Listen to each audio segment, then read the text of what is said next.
ये एपिसोड भी स्टार्ट होता है बिल्कुल उसी सीन से जहाँ पर हम देखते हैं कि जिगजियान मार्शल हॉल हेडक्वार्टर्स की हुए सिस्टम वाली गर्ल लीडर होंग को आकर बताती है कि फैंग ने उस ऑक्टोपस एम्परर बीस्ट को जान से मार डाला है। उसकी ये बात सुनकर लीडर होंग वहाँ पर अपनी कल्टीवेशन रोक देते हैं और अपनी आंखें खोलते हुए कहते हैं लुओ फैंग वाकई ही अर्थ का जीनियस मेंटल मास्टर होने के लायक है और तो और इसकी स्ट्रेंथ बड़ी तेजी के साथ बढ़ रही है। उसकी अभी की स्ट्रेंथ को देखते हुए कोई शक नहीं कि वो वर्ल्ड का नंबर 1 मेंटल मास्टर है। सेकंड ब्रदर के कंपैरिजन में मुझे लगता है कि इन दोनों की पावर में सिर्फ थोड़ा सा ही फर्क होना चाहिए। हमारी इस अर्थ पर लुओ फैंग जैसा जीनियस है जिससे मैं काफी राहत महसूस करता हूँ। अब ये कहने के बाद लीडर होंग कहते हैं अगर आप इस बैटल में मारे गए इससे पहले कि लीडर होंग अपनी इस बात को कंप्लीट कर पाते तभी वॉरियर ली शन कहते हैं ब्रदर होंग, और इसी के साथ हम देखते हैं कि वॉरियर ली शन वहाँ पर हवा में फ्लाई करने लगते हैं और उनके अंदर से काफी सारी लाइटनिंग निकलने लगती है। इसी के साथ हम देखते हैं कि वहाँ आसमान में थंडर गरज रहे होते हैं। इसी के साथ हम देखते हैं कि वहाँ पर वॉरियर ली शन के अंदर से काफी सारा ऑरा निकलता है जिसे देखकर मुझे ऐसा लगता है कि वॉरियर ली शन यहाँ पर अपना ब्रेक थ्रू कर रहे होते हैं। वॉरियर ली शन के अंदर से इतनी ज्यादा पावर को निकलते हुए देखकर हम देखते हैं कि लीडर होंग भी यहाँ पर खुश हो रहे होते हैं। इसी के साथ हम वॉरियर ली शन को देखते हैं जो कि यहाँ पर अपने ब्रेक थ्रू को कंप्लीट करने की कोशिश कर रहे होते हैं। इसी के साथ हम देखते हैं कि जो कुछ देर की कोशिश के बाद वॉरियर ली शन अपने ब्रेक थ्रू को कंप्लीट कर लेते हैं और खुश होते हुए अपनी आंखें खोलते हैं। यहाँ पर हम देखते हैं कि वॉरियर ली शन की आंखों से भी ठंडर नजर आ रहा होता है। अब अपना ब्रेक थ्रू कंप्लीट करने के बाद वॉरियर ली शन लीडर होंग के पास आ जाते हैं और उनसे कहते हैं ब्रदर होंग, ह्यूमन और इनर हेवन सुप्रीम रियलम वटेशन के legend of the ancient yoga को एक साथ जोड़ता है और हेंगजिया इनहेरिटेंस पंच में ह्यूमन बॉडी के साथ परफेक्ट मैच हो जाता है, जिनसे मुझे मालूम हुआ कि इनसे गुजरने के बाद मैं डोमेन मास्टर रियलम में कदम रख सकता हूँ। वॉरियर ली शन की ये बात सुनकर लीडर होंग उन्हें कांग्रेचुलेशन करते हैं।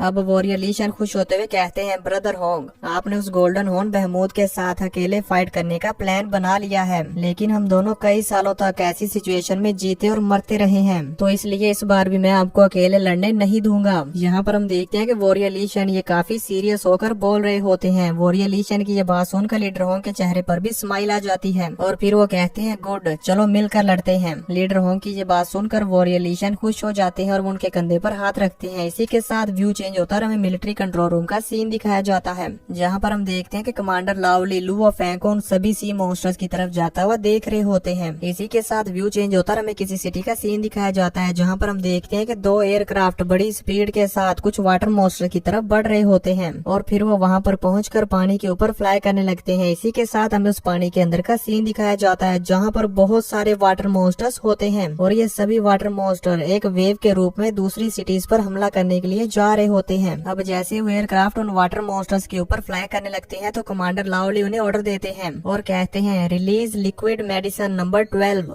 कमांडर लावली की ये बात सुनकर उस एयरक्राफ्ट के पायलट कहते हैं यस, और ये कहते साथ ही वो वहाँ पर उस लिक्विड मेडिसिन को रिलीज कर देते हैं। यहाँ पर मुझे तो ये लिक्विड मेडिसिन देखने में एक पॉइजन लग रही होती है। वो एयरक्राफ्ट उस पूरी लेक के अंदर वो पॉइजन स्प्रे करके वहाँ से जा रहा होता है। तभी हमें दूसरी तरफ लेक के अंदर का सीन दिखाया जाता है जहाँ पर हम देखते हैं कि जैसे ही वो पॉइजन उन वाटर मॉन्स्टर्स के ऊपर पड़ रहा होता है तो वो वाटर मॉन्स्टर वहाँ पर जान से मारे जा रहे होते हैं। ये मॉन्स्टर्स भी कोई छोटे मोटे मॉन्स्टर्स नहीं थे बल्कि काफी बड़े बड़े मॉन्स्टर्स थे। ये मॉन्स्टर मेरे ख्याल में किंग लेवल में ट्रांसफॉर्म होने ही वाले होते हैं, लेकिन फिर भी ये पॉइजन इतना ज्यादा डेंजरस होता है कि ये इतने पावरफुल मॉन्स्टर्स को भी कुछ ही सेकंड्स में जान से मार डालता है। वो सभी मॉन्स्टर वहाँ पर मारे जाने के बाद पानी के ऊपर तैरने लगते हैं। कमांडर लावली उन सभी मॉन्स्टर्स को मरते हुए कंट्रोल रूम से देख रहे होते हैं और उन्हें यहाँ पर मालूम हो जाता है कि हाँ, अब ये बीस्ट वेव यहाँ पर मारी जा चुकी है। तभी हम देखते हैं कि एयरक्राफ्ट वहाँ पर वो पॉइजन स्प्रे कर रहा होता है कि अचानक से वहाँ एक किंग लेवल का मॉन्स्टर पानी के अंदर से बाहर आता है जो कि और कोई नहीं बल्कि एक टेंटिकल बीस्ट होता है।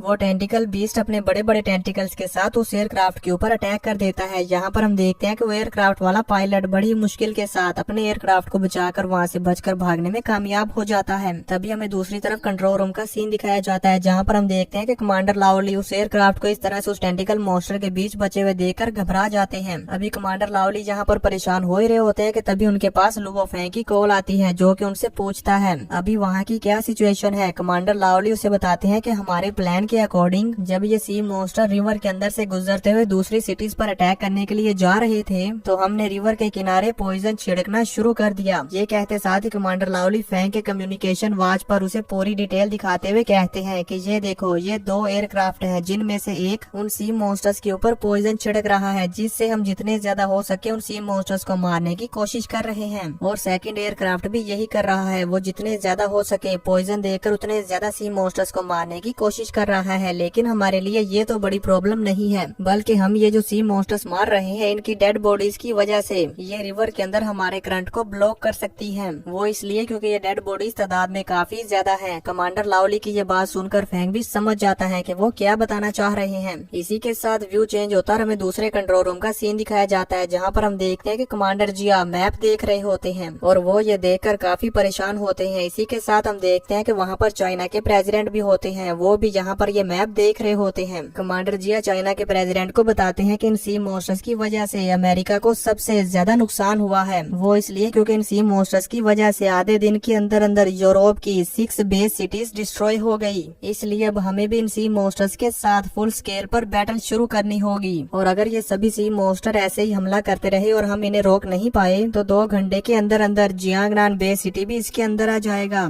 और फिर जियांगनान बेस सिटी भी ऐसी वार सिचुएशन में इंटर हो जाएगा जैसे कि बाकी की 6 बेसिस हो चुकी हैं। कमांडर जिया की ये बात सुनकर चाइना के प्रेसिडेंट भी समझ जाते हैं और बाकी के 5 कंट्रीज के प्रेसिडेंट भी समझ जाते हैं कि हमें जल्द ही जल्द कोई ना कोई डिसीजन लेना ही होगा, नहीं तो ये सभी सी मॉन्स्टर्स हमारी सिटीज को डिस्ट्रॉय करके रख देंगे। इसी के साथ ये एपिसोड खत्म हो जाता है। तो देखिए नेक्स्ट एपिसोड में कि आखिर ये सभी प्रेसिडेंट मिलकर क्या कर पाते हैं।